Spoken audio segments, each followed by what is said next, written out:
Hey, guys. Welcome to Building This Community. This is your city business and policy development podcast. We're your hosts, Luke Patrick and Andrew Klump. Welcome to this week's episode of Building This Community. Our guests today are Melissa and Chris Bruntlett, who are the co-founders of Modacity and co-authors of Building the Cycling City, the Dutch Blueprint for Urban Vitality. Melissa, Chris, how are you? Oh, we're doing pretty well. It's great to be here. Yeah, greetings from across the Atlantic. Yeah. Thanks for joining us all the way in the Netherlands today. We are very appreciative of having you on. I gave a little bit of an overview of what you all have done, but can you give us a little bit more about your background? Yeah, sure. Not the most traditional background when it comes to people working in mobility advocacy and urban planning sort of realms. I myself studied fashion design in Toronto at the same time that Chris was studying architecture. And through a series of moves, we found ourselves in Vancouver, Vancouver, Canada, around the time that the city was putting a lot of investments into walking and cycling, and specifically into creating the start of a cycling network, or a separated cycling network. And as a result of choices including deciding to sell our car and living in a very walkable and bikeable community, we found ourselves falling into cycling advocacy that basically grew and grew over the years to become what defined us more so than what we studied.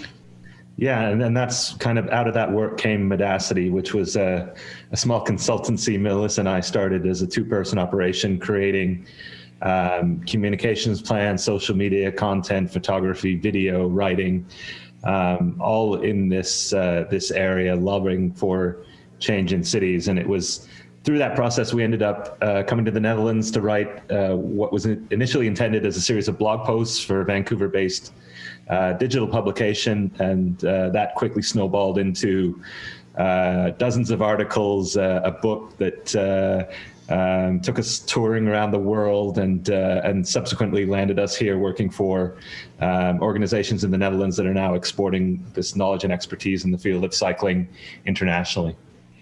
So what kind of made you get into writing and publishing about this rather than just the consultancy aspect of your career?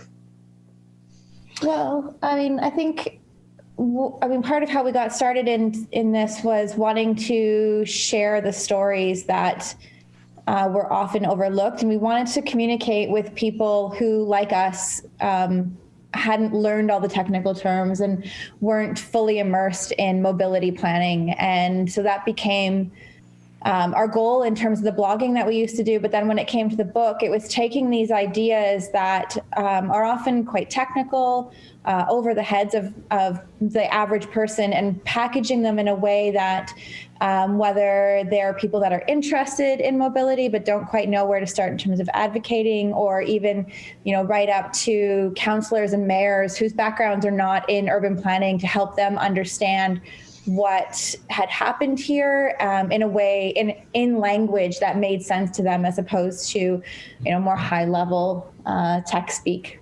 Our mantra was always share the stories, not the statistics. And we found the city itself was so focused on talking about how many people were using the bike lanes and mode share percentages. And we felt the success stories of people that started cycling as a result of the infrastructure, the businesses that were benefiting from it, those stories weren't being shared. And so it was a matter of picking the medium for the message. And sometimes it was articles, sometimes it was short videos, but we thought we brought a very kind of positive and emotive message to what was a very heated argument at times. When you're talking about the reallocation of road space, there's a lot of very strong opinions on every side. Well, I think you all are touching a little bit too on why, Luke and I enjoy doing this podcast, is that we recognize that policy oftentimes can be very situational. And I think it's incredibly important what you all have done then, and really tell the stories of the impact of what people are seeing with that. So with that, why is bike infrastructure so important to city development. Yeah, it's much more than transportation. We say it's much more than just mobility. It's about participation in society. And right now, built a lot of cities around the world where in order to participate in society, you have to have a driver's license and a functioning automobile. And that excludes huge segments of the population, from children to the elderly, to people with less economic means, to people with physical disabilities. It leaves them on the sidelines and reliant on other people for their mobility needs. And as we've seen here in the Netherlands firsthand, once you start building cycling infrastructure and you give those people a means to autonomously transport themselves from A to B, they're suddenly able to do their own shopping, visit the doctor, the community center, maintain an active social life. There's all these amazing health and happiness benefits that come with just being able to use your streets at a human level. And that's what motivates us and keeps us pushing to help other cities around the world achieve this kind of Dutch level of success. Yeah, I think for us, a lot of it comes down to accessibility, and not in solely in when we're looking at people with limited mobility, whether they have injuries or long-standing disabilities, more just that access to the city, regardless of your income, your influence, your background, your race, your age, anything. It's so important. And a lot of the stories that we've heard over the years have been about people that have found a level of freedom because the city has been designed in a way to let them be in control of how they can move, as Chris said. And we've heard more of those stories since moving here from people that probably aren't who people would expect to say, like, the bike lanes, I don't ride a bike, but they make it so that I can have access to the city in the way that I want to, and to maintain that independence and freedom. And so, whether on a bike or not, this infrastructure plays a role in making cities a place for everyone to have that ownership of how they move around. Well, that's awesome, guys, and I couldn't agree more. But when we're talking about the U.S. and building bikeable communities, it's obviously a pretty abrupt, pretty dramatic change from what people have experienced. Do you think a culture shift is going to be required to make Americans comfortable with this new perspective? I think certainly there is a bit of culture shift that needs, I shouldn't say a bit. I mean, we lived in Canada for long enough to know it's a big culture shift that needs to happen. But I think that if you focus less so on making on the fact that we're making things more bikeable, but the fact that we're making things more accessible to everyone. So you're providing these options coupled with programming that is going to support people that are unsure, maybe have never ridden a bike or don't have the means to get a bike. There's all sorts of services that have to come into play and programming to help move that along, but it's not impossible. And it's happening in countless cities, not just in North America, but around the world, where when that emphasis starts to happen around making things a little more accessible, more bikeable, more walkable, you see that shift from the more car-dominated mindset to one that's more about creating places for people, essentially. It's not just America. We look across the pond to the UK, just across the border to Belgium and France and Germany. Cycling is still a niche activity in a lot of those places. It's still seen as sport and recreation. And that's because it's been designed that way. The streets have been designed that way to prioritize car movement. And as a result, cycling isn't something that people see they could do to go to the corner store or to school or to wherever they happen to be traveling in their neighborhood. And so there does have to be this kind of discussion and a cultural shift, if you will, to show what's possible with the right bicycle and the right bicycle infrastructure, how they could run their lives, not without the car completely, but with fewer car trips.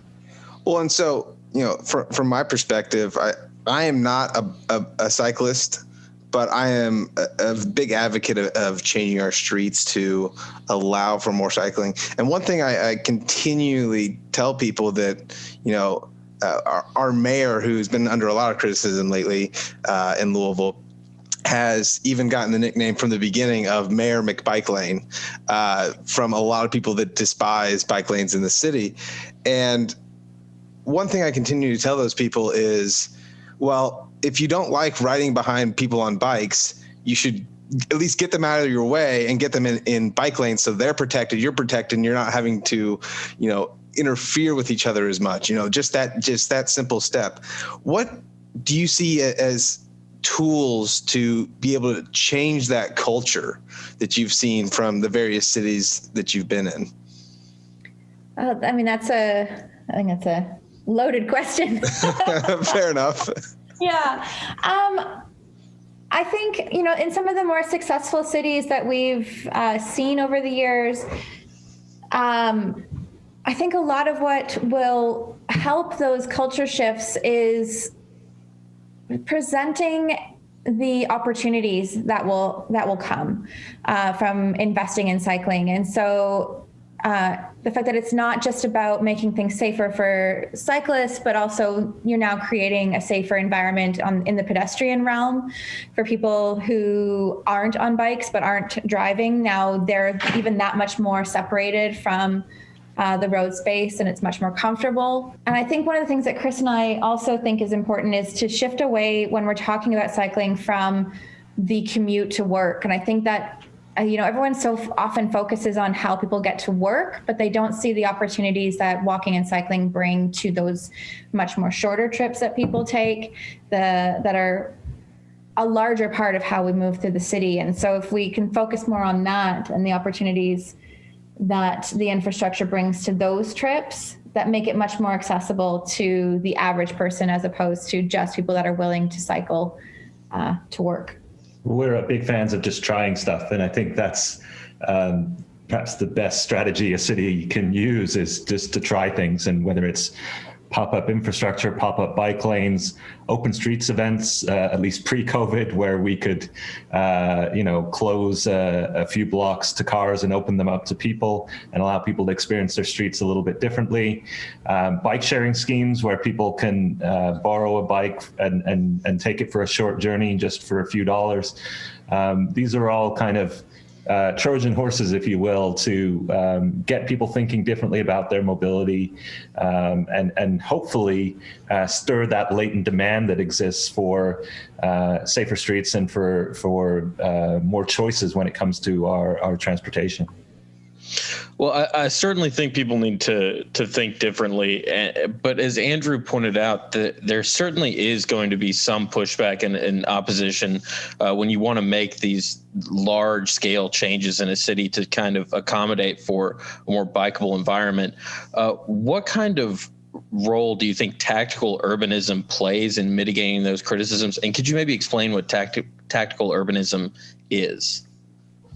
Sure. Yeah. I mean, I think we'll both agree that tactical urbanism plays a really big role in showing people what's possible, because in its very nature, what it is just testing out ideas.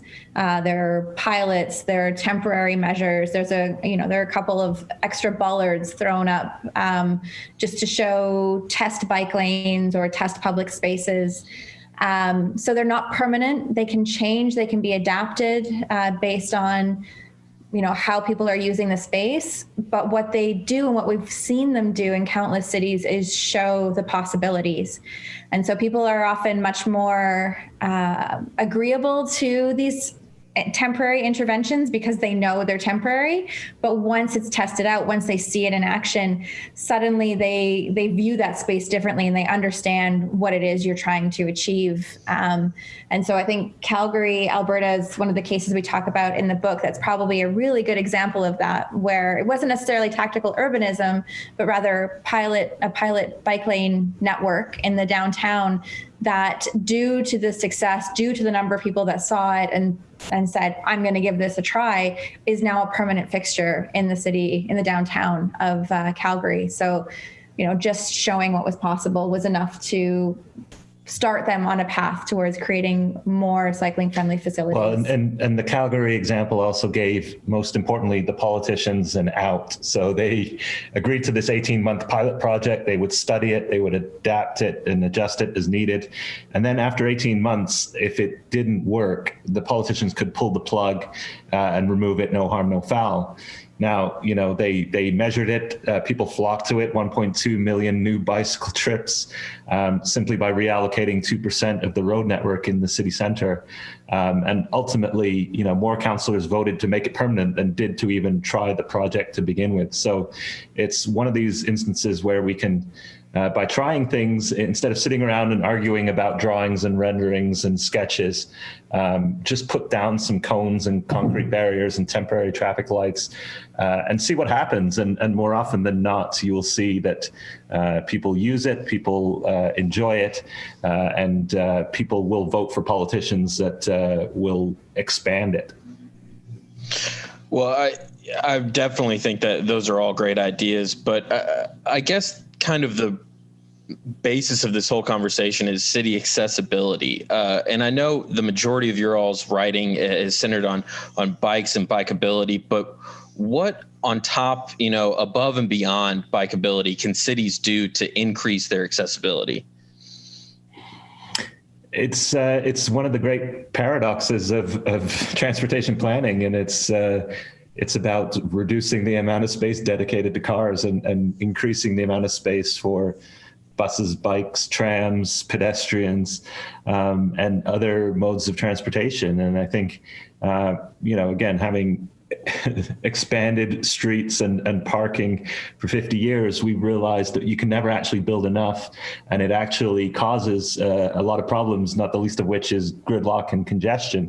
When you start giving people choices and using more space-efficient modes of transport, that's suddenly when things can start moving, and we give, again, mobility to people that don't necessarily have a driver's license or the economic means to drive. So it's obviously not just about the bicycle in and of itself, but how it fits into this suite of options. And there are more and more choices now coming with kick scooters and all electric bikes and all these different various modes. But at the backbone of all of that in every great city is a great public transportation network. And we would certainly be big proponents of designing the various mobility systems in coordination with one another instead of just focusing on them individually. Yeah, no, absolutely. Can you guys explain this concept? It's gained a lot of steam in urban planning circles recently. The idea of a 15 or 20-minute city.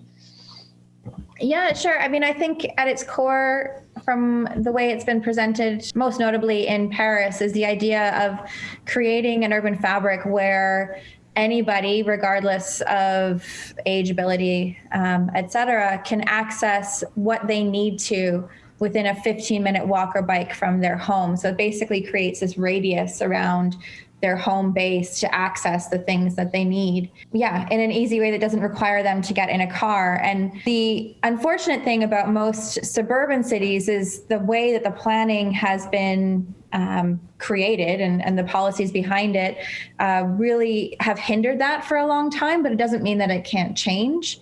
And it doesn't mean that every single amenity needs to be within 15 minutes, but I mean, that's obviously the ultimate goal. So I think when I'm thinking about it in terms of a more North American or more suburban context, it's identifying some of the core services that can be accessed within that 15 minutes. And then looking at how in the future we can change land use in a way that enables more amenities to be closer to where people live, where they work even. So making it easier for people to get to stuff without having to travel long distances or without having to hop in the car every time they want to get, for example, a jug of milk or take kids to activities. The reason we're big proponents of the bicycle in that concept of the 15-minute city is that it essentially extends your range by 5 times with the same time and effort. So you may be willing to walk a kilometer or so in that period of time. You can actually cycle 5 times that. And as a result, your range extends. So when we talk about cycling to public transport, suddenly you can feed 5 times as many customers, 5-kilometer radius as many customers. Sorry, I didn't explain that very well. Your catchment area becomes 5 times larger, 25 times larger. You're getting lost in the numbers. No worries. A 1 kilometer radius from a train station suddenly becomes a 5 kilometer radius just by adding a bike into the option. So now people from as far away as 5 kilometers in all directions can access that same point. And that really exponentially increases the number of people that can be served by one transit hub. So there's some amazing statistics from here in the Netherlands that 81% of the population lives within a 15-minute bike ride of a train station.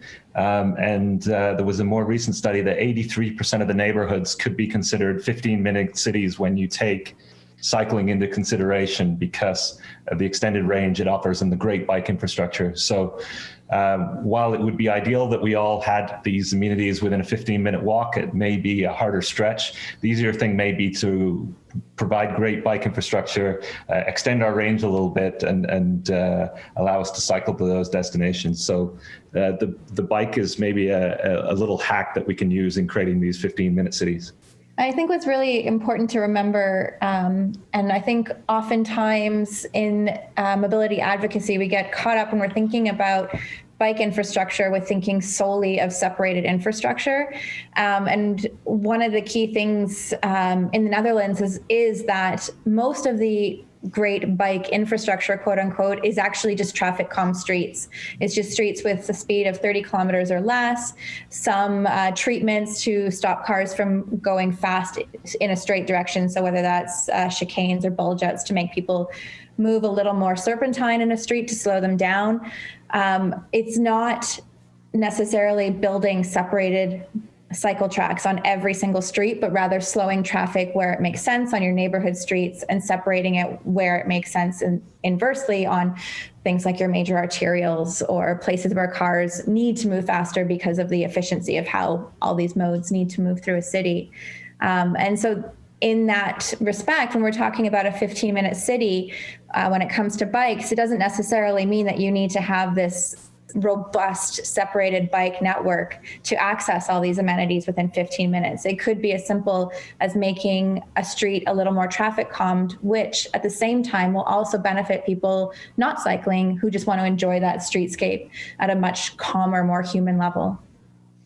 Yeah, and honestly, currently I'm working on a project called Prosper Preston, where we're trying to redevelop what's called Preston Highway in Louisville that goes straight in past, residential, commercial districts. But it's a state-owned highway, so it does create conflict between the city and the state.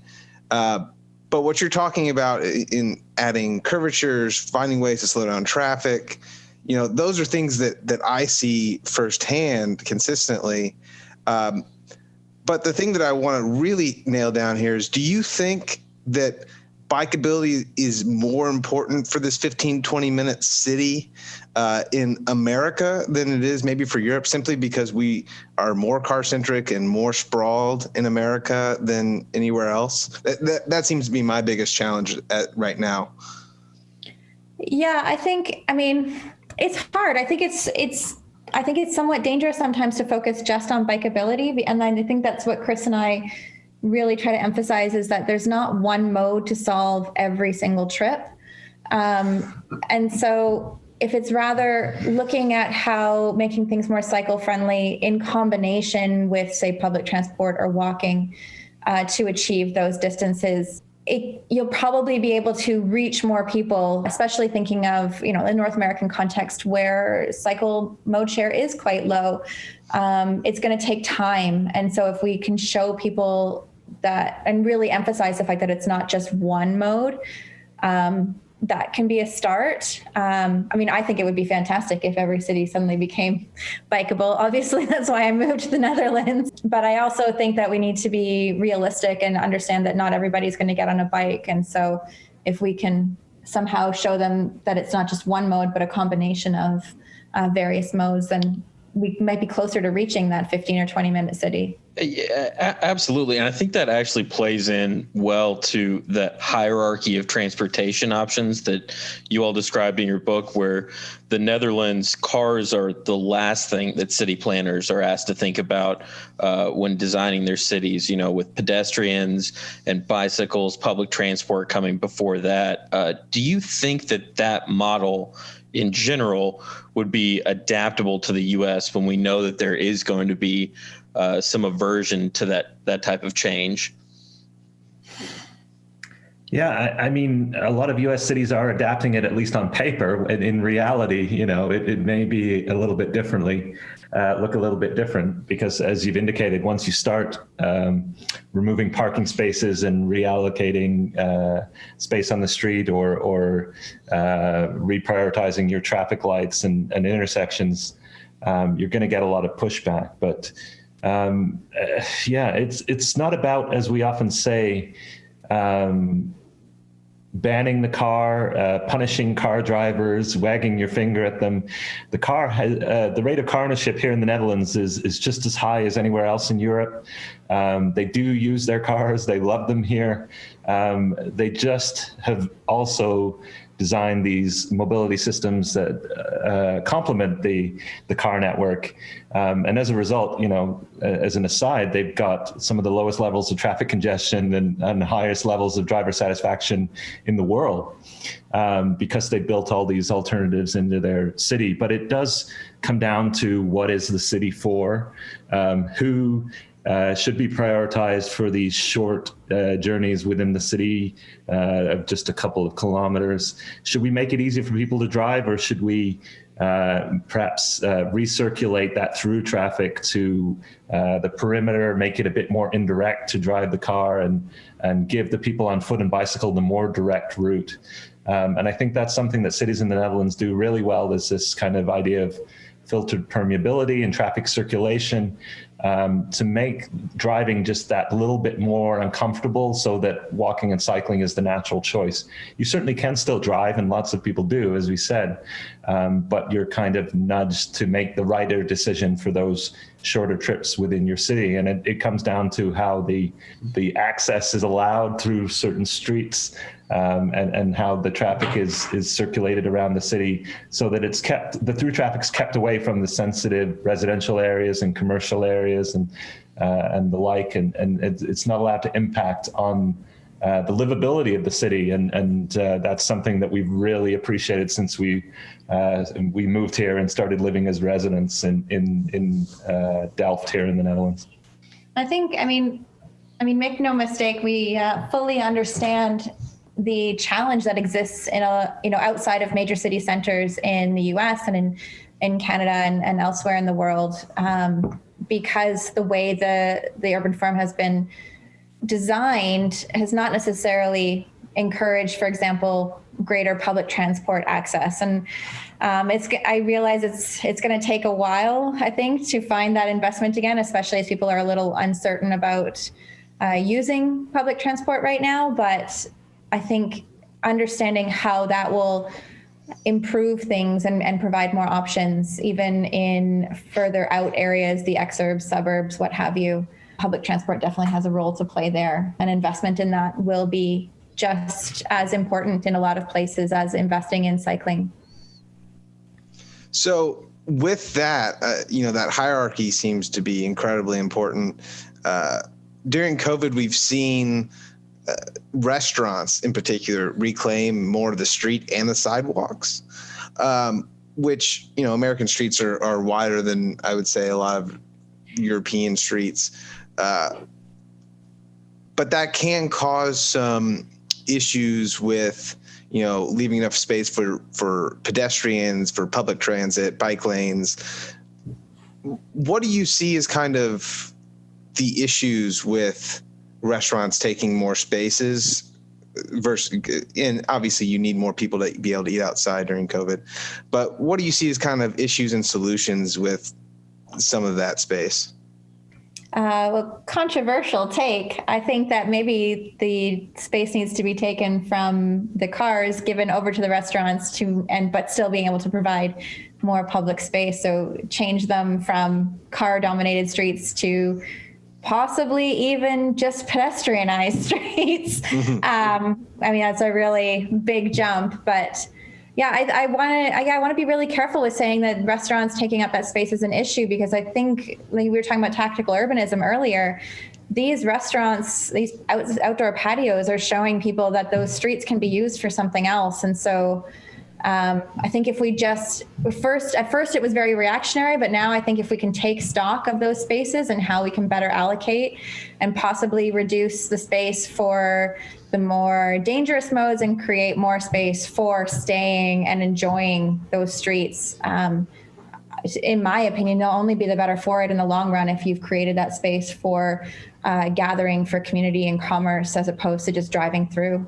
I mean, I think Rotterdam is a great example, and this is, this was the first chapter of our book, and it's a city that we try to take as many people to as possible because it's the most American city in the Netherlands. It was flattened during the Second World War, rebuilt around the automobile, and is one of the more car-dominated cities in the Netherlands, with really wide streets and lots of on-street parking.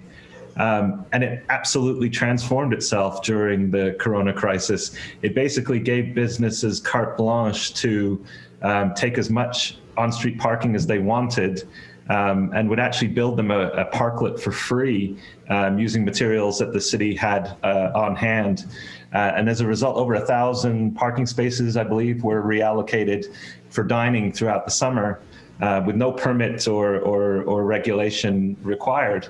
And it really transformed the city. And this is a place that, again, has lots of space for cars, really dedicated tram and busways that run through the center of the city. They've really struck a balance between the various modalities that make it a really different feeling city than most others in the Netherlands. But to an American or a Canadian or to someone else from elsewhere in the world, it feels really familiar to them. And I think it shows that these kinds of balances can be made where the car is still present, just not as dominant as perhaps we've allowed it to be for the past 50 or 60 years. Well, I mean, that makes a lot of sense. And we're starting to wind down here a little bit, but you've given us some great perspectives, some great ways to improve our cities and streets in this conversation today. But one thing that I want to hit on before we wrap up is you all have seen the political process, the street redesign process in numerous cities now. What can average citizens do to increase bikeability and accessibility of their cities?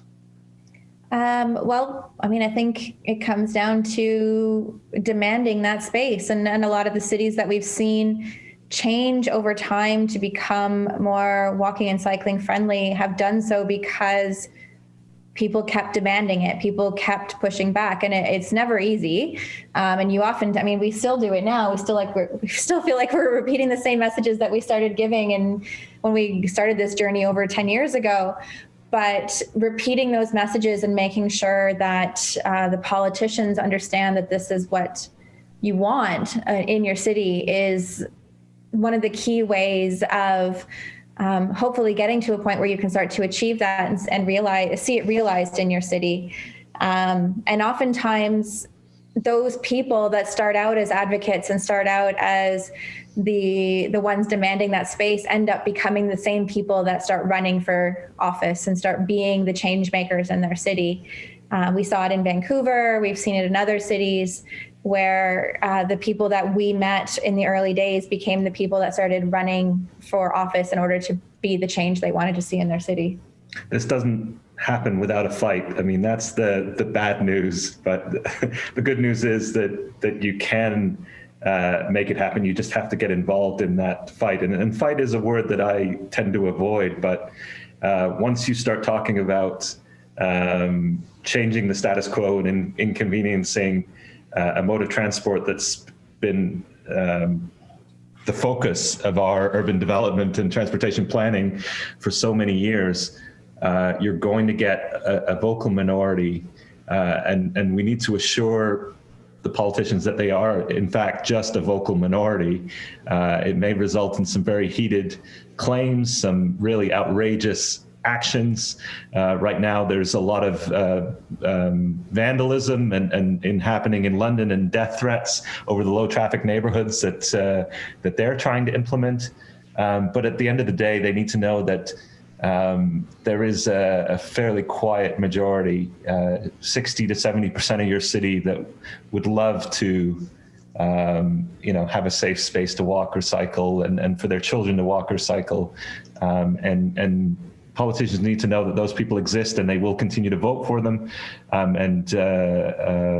So it's up to us as advocates to give those people voice and support the politicians and help them push through the controversy, because inevitably there will be controversy that they need to push through to get to the other side. I think another really important message within that is to find your advocates that maybe aren't, or find your partners that maybe aren't in the walking and cycling world.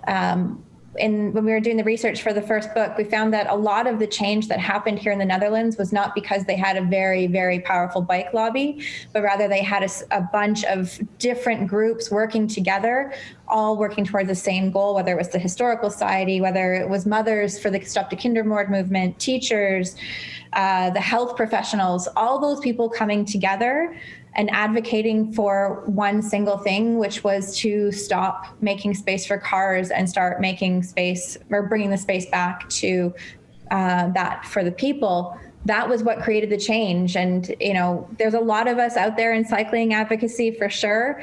But if we can find people working in public health, people working for social justice, and start working together for a common goal, then it'll be a lot easier to achieve the final outcome of cities that are built for everyone. That makes a lot of sense, and I'm glad to hear you all encouraging people to continue to be involved and let their voices be heard, because ultimately that's the way I see change happening for anything in any industry or any area. But before we go, I want to just give you a chance to kind of promote anything you're working on. I know you have your book out now that's Building the Cycling City, the Dutch Blueprint for Urban Vitality, and that you have another book coming out in 2021. So the floor is yours. So rather than try to find time to relax and stay sane during the lockdown back in the spring, Chris and I sat down and penned a second book. And the title of that book is Curbing Traffic, The Human Case for Fewer Cars in Our Lives.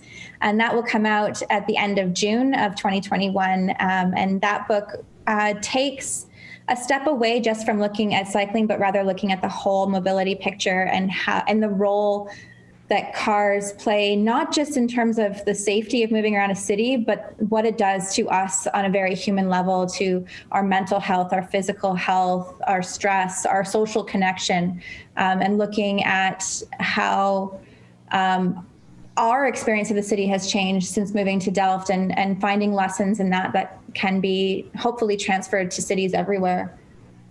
So it's a little bit of our personal story, our experiences, our children's experiences, going from a neighborhood in Vancouver, Canada, where there were 150,000 cars a day driving through, to our new neighborhood here in Delft, where there's 1,500 cars passing through. So 1% of the traffic, and trying to document what the impact of that reduction in cars in our families' lives has been on our, as Melissa said, our physical and mental well-being, and our mobility, as well as our neighbors and some of our fellow citizens. And we're quite proud of the stories that we've woven together, and we hope it's, especially now in a post-COVID world where people have experienced these kind of low traffic streets firsthand, to explain some of the more subtle benefits of them, ideas such as noise pollution, and something that we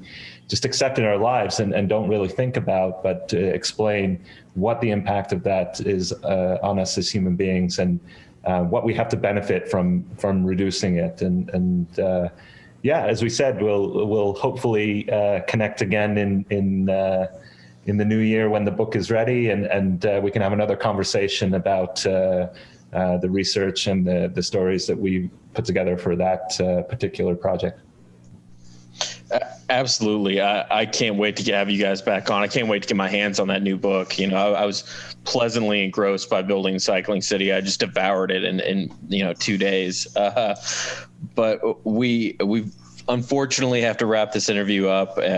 Before we let you guys go, Andrew and I always like to ask our guests the final question. And normally it goes, what's one policy you'd like to change in Louisville? But I'm going to broaden it for you guys a little bit, because you've kind of globetrotted in your journey to spread the word about cycling. I guess, what's one policy you'd like to see changed in the communities that you've lived? Reflecting on the second book, because I just written or read the manuscript again, I was really struck by how much of the problems we've created for ourselves as a society come down to the fact that the transportation profession, as it currently stands, is not at all representative of the people who use the transportation networks and live in the city. It's almost 90% male, for example, predominantly white. And as a result, the people that are designing roads, streets, bike lanes, bus lanes, and subways and highways are designing with a windshield worldview based on their personal experience, and completely neglecting the lived experience of huge segments of the population, whether they're part-time workers, shift workers, women, obviously children, and various other demographics that are really left to fend for themselves. And I can't help but think, if we involve more of those people in the transportation profession and then in the public engagement process, if we asked children what they wanted their streets to look like, if we asked the elderly what they wanted their streets to look like, that we wouldn't end up with a significantly different city. So that's kind of maybe a bit of a pipe dream than a specific policy.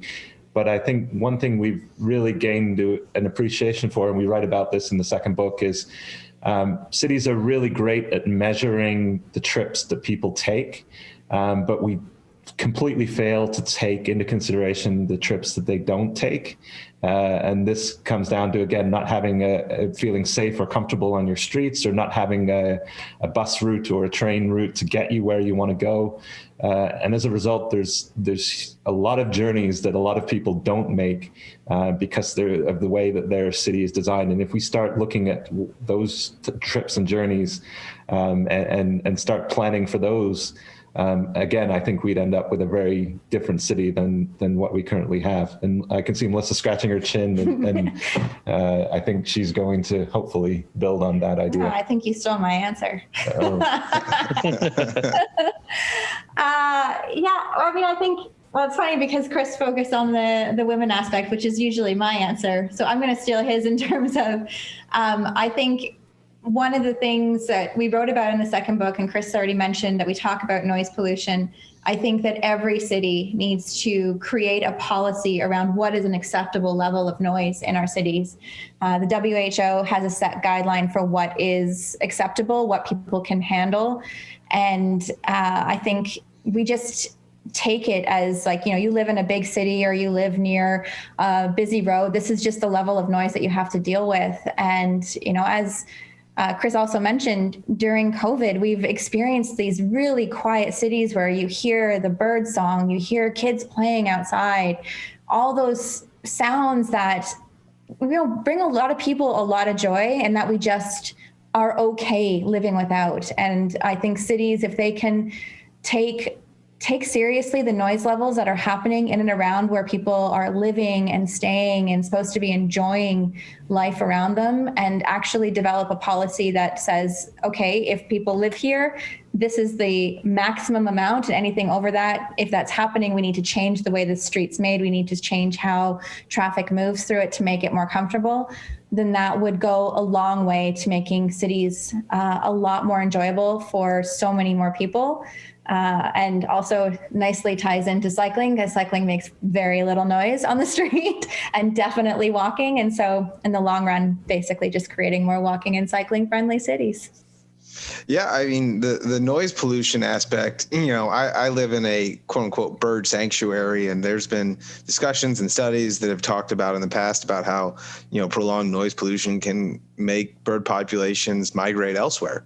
So that is a major, major concern. And to Chris's point too, I think also not just talking about diversity of opinions and voices being included, but actually doing that is incredibly important. So I think both points that you all made were fantastic. But with that said, we appreciate you all coming on our episode, and we look forward to next time with when your new book gets released. Yeah, absolutely. You. No, absolutely, guys. I can't wait to get my hands on it. Like I said.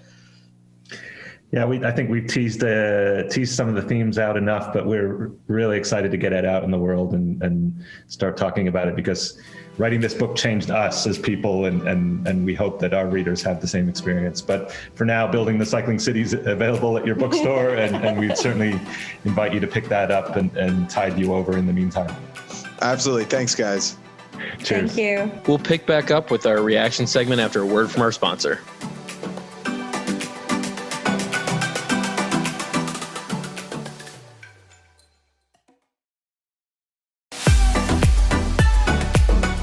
Well, Luke, again, another great episode, this time from an international guest all the way in Delft, Netherlands. And they provided a lot of insight into biking, city building, city planning, especially in their old book, Building a Cycling City. And I'm excited this is only part one of what will be probably at least a 2-part series once they release their book in the spring of 2021. But with that said, Luke, what stood out to you about this? Well, I really liked everything they had to say. I personally think bikes should take a much higher place in urban design in America. And we've seen investments from cities across the U.S. They talk about it throughout their book of examples like Austin as recently as 2016, they allocated $46 million. They raised, $46 million via mobility bonds to exclusively improve bike infrastructure throughout their city, and they gave examples from Boston and San Francisco and even here in Louisville. As much criticism as Greg Fisher has caught for his expansion of bike infrastructure, if we could maybe find a way to connect the current lanes, the lanes that he is overseeing the development of, I think we really would have a much more bikeable city. And I know that's not the only thing. It's part of a multimodal approach to try and create an accessible city. But I really think that biking, it's very high up in the order of things that we need to account for. And to your point, Luke, right? This list of cities you just named, I'll give you a little secret. Those are some of the hottest places people want to move to. Austin, Texas is becoming like a tech hub. Boston, San Francisco, they're huge. They're places where people want to move to. And they're putting in these philosophies in part because they're copying it from a lot of what Europe is trying to do. But people are recognizing that 15-minute city is integral, and you can really expand that with bikes, like Chris mentioned throughout this interview. But that infrastructure is so incredibly important. And then also what you said, and we mentioned this in the interview, the issue with Louisville versus other cities is there doesn't really seem to be a plan. We're going to slap all these down, which is great, and eventually maybe they connect, but they're not getting the usage rate right now because they don't connect. And if you try and use some, you're forced into awkward or more dangerous, high-risk areas as far as bike on a street without a bike lanes, as we currently sit. And another part of it, and I think we talked about it in the interview, is kind of a cultural shift. We need Americans to be conscious of what bike lanes mean and the respect we need to pay towards bikers on the road. I think as a car-driven society, as a country where automobile has clearly won, like the transportation war, dominates like the planning process in any city planning meeting, it's tough to get people to care about bike lanes. And I think one way you could force the subject, you could just make people address this is some kind of tactical urbanism, maybe shutting off portions of the downtown, or simply creating like a street diet where you maybe limit the lanes on a given highway by 1 or 2 if it's a 4 lane, and giving that area back to the businesses that are along it, giving them access to a broader area to serve their clientele, like an easier, more walkable, more bikeable street. Like those are the kinds of things that I think will drive a shift in our understanding and our association with biking in America. Yeah, and at least in Louisville, you're seeing more of, okay, well, we got approval from this couple block stretch. We're going to put in a really good segregated bike lane, or which has happened a couple of times, or just put in a bike lane period. A couple of times we've seen them they're just thrown in ditches almost along major streets where they're going in and out of drains. So you're seeing that. You're not seeing tactical urbanism as much, but with COVID, we're finally starting to see tactical urbanism used, not necessarily for bikes, but to help with restaurants, which I know cities across the country across the world are doing. You're seeing, Monic, for example, in Louisville, in the Germantown area, they had these rubber barriers put out to where what used to be maybe 6 parking spots now is space for a number of tables. And hopefully, in my opinion, hopefully that's permanent, because they didn't really need the parking there. People could park a little bit closer to the restaurant, but they didn't really need the parking. And hopefully in the future you could put up like a decent looking black fence, maybe with some potted plants hanging from it, something to even more beautify the area. And it really just makes these streets and these sidewalks more walkable, more appealing, when you don't have to have tables taking up the sidewalks. Now I get COVID, we have to make the exception for that. Because we have to help our restaurants survive. But using tactical urbanism to expand into the streets, to see how we can use that space more effectively for purposes other than just pure transportation, to me is absolutely integral. And I think some businesses maybe are of the mindset that they need to be along a major road because they need the traffic driving by. But the reality is, like, if we could steal some of that street back for the sidewalk, back for bikers, back for pedestrians, like, what would it mean? What would the difference be of, cars driving by, not being able to look in your window, not being able to get an understanding of your business, versus somebody walking past it might actually be intrigued by what you have to offer and to stop by. And you're right. And part of this is just such a design driven conversation, because there's even studies that show that, streets with trees that have big trees that line the streets, people drive slower, because the more large vertical objects you have closer to the street, the more narrow the street feels. So even if you have the same type of street, but you have, for example, a storefront all the way up closer to the curb, people are going to drive slower. So this goes back to, well, why does every single building have to have the parking lot accessible from the front? It's because businesses want people to think, oh, well, parking's easy here. You can just slide right in and then go into the store and come right back out. Instead, it needs to be more of a philosophy change of, oh, the expectation is parking is always in the rear, that if we were to build all of our buildings more towards the front and people just always assumed that there was parking in the back, then you'd have better design to where people would want to walk up and down. You don't have to worry about cars coming in and out constantly of parking lots into the street, because this is getting even more nuanced and even more in the weeds. But if you want to do a segregated bike lane, you can't have curb cuts every 10 feet, because then what's the point of the segregated bike lane? Because you'd have 4 feet, 5 feet of divider and then a gap and then another. Yeah, you'd just be swerving back and forth, the whole time. Exactly. So it doesn't truly make sense to put in infrastructure if you're not going to have the zoning and the code match up along with it. And this just seems to mirror at least Louisville's bike plan of, okay, here's a bunch of really good ideas, but nothing is doing it collaboratively in conjunction with each other. Absolutely. And another issue is, I don't want to solely get focused on biking and pedestrian speeds. As much as biking was clearly a discussion of today's topic, of today's interview, I think it's just one part of a broader discussion about making cities accessible, walkable, traversable. The other thing is public transit.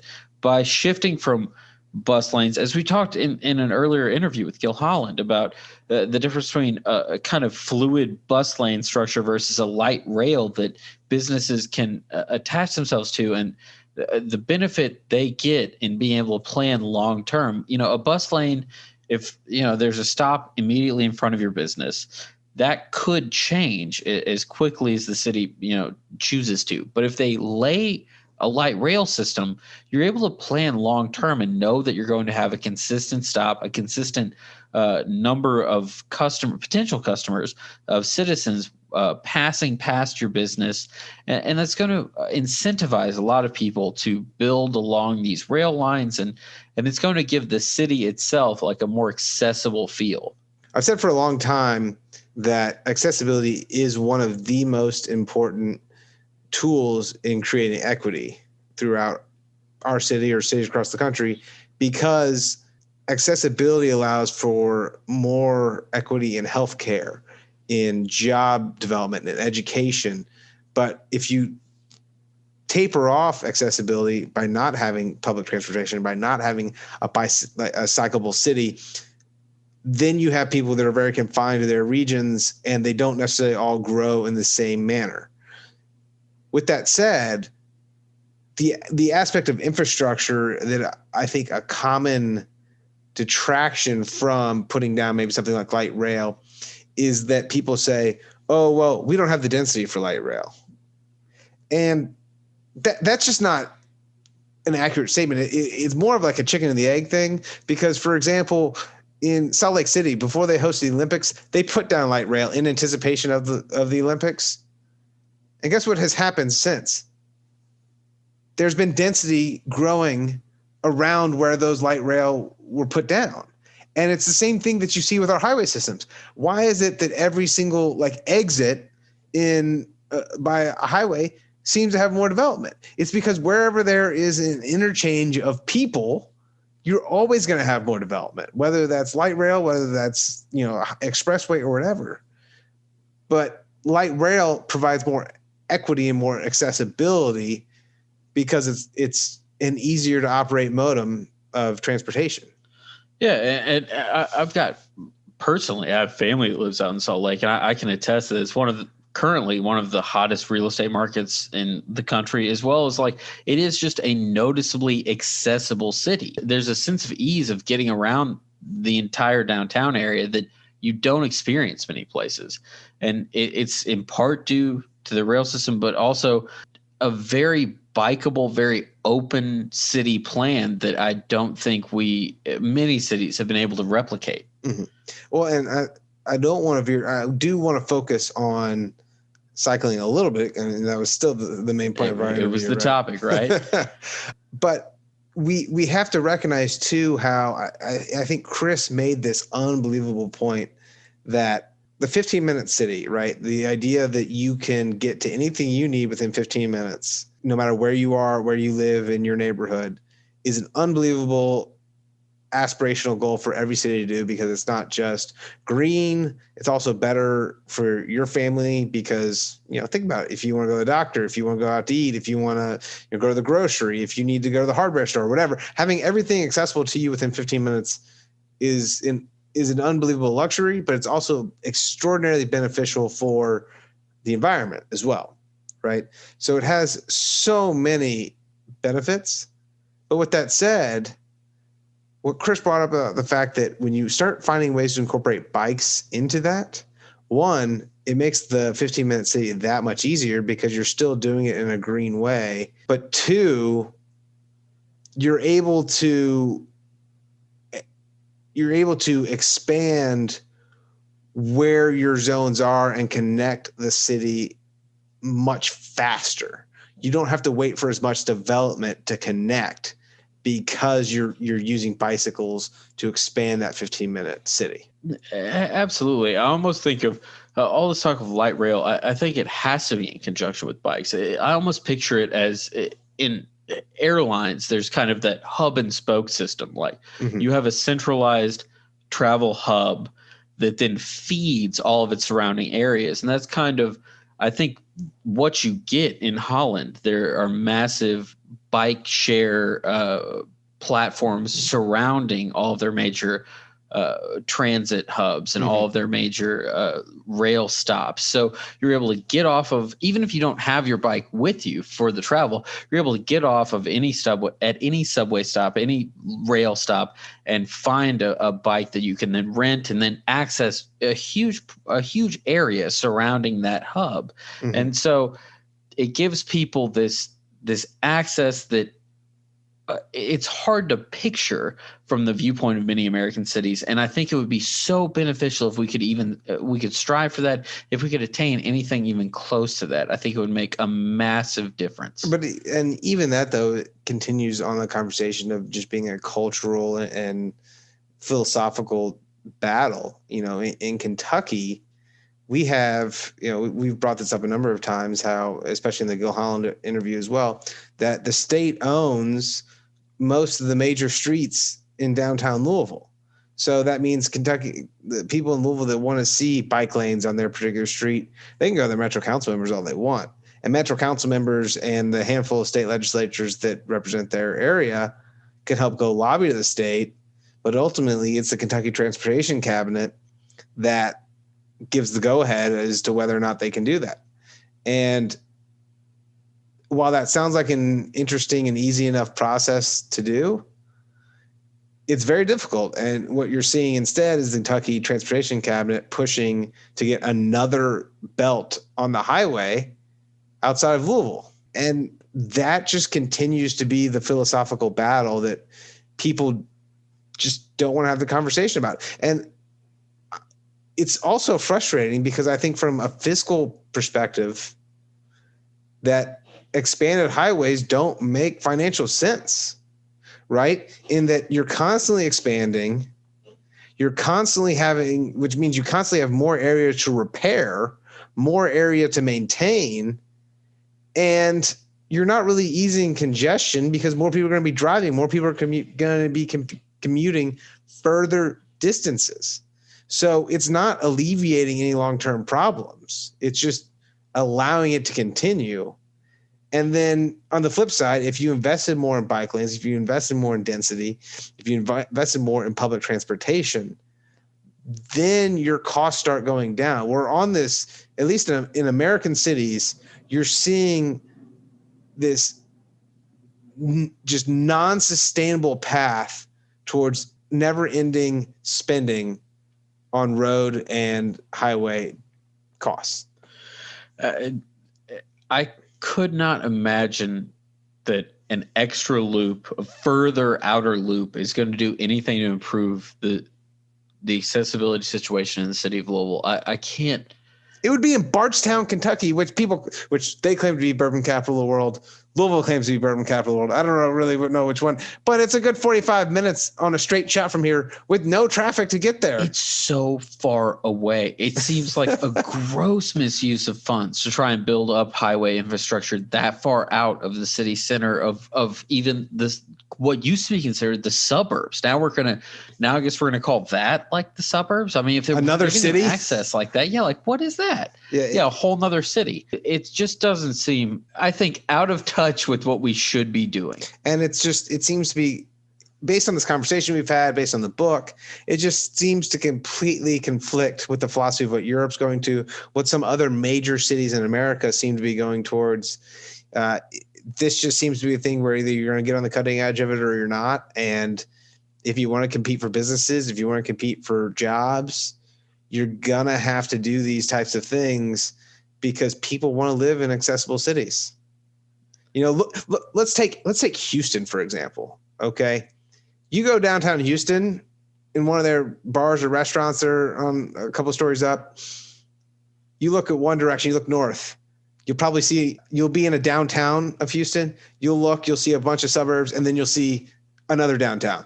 You look to the east, you'll see a bunch of suburbs in front of you, and then you'll see another downtown. And then you look to the west, same thing. Look to the south, same thing. And it's that they just have like a bunch of really pockets because of their zoning But you know what they've done? And they had the Final Four there in college basketball a number of years ago. I remember hearing people complain that it wasn't that walkable. You know what they've done? They had a light rail. They're adding bike lanes.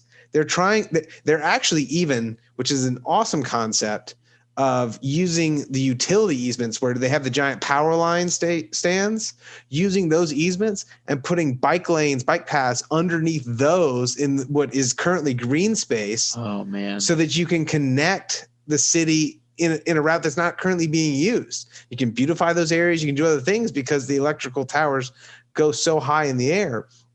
And so a city that was disjointed, that was an economic hub, recognized the fact that they had to become more accessible if they wanted to continue to compete for jobs. And they're one of the fifth biggest city, third biggest city in America. So they're recognizing it, and they're in a land expansive city in a state like Texas. So what does that mean Louisville and cities, mid-sized cities our size, should be doing? Is you have to start moving towards that, or you're going to miss out on the economic gain.